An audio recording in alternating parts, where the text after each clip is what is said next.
If you burn wood in a fireplace or an outdoor fire pit, you know you're constantly looking for kindling.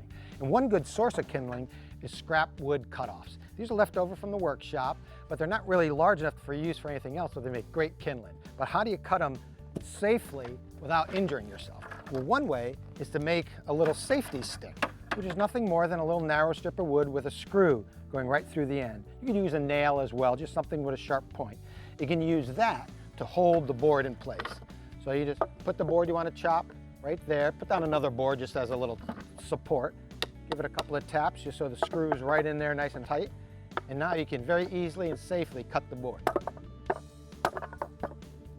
do you like that? Your hand's well away from the axe. And this will work, that was a 1x10, but even if you're using 1x4 or a narrower board, you can see your hand's safely away and makes it really easy.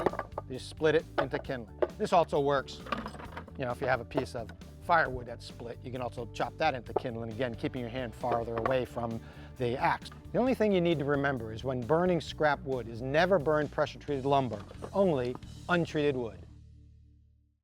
Simple Solutions is brought to you by Tite Bond, the Pro's Advantage.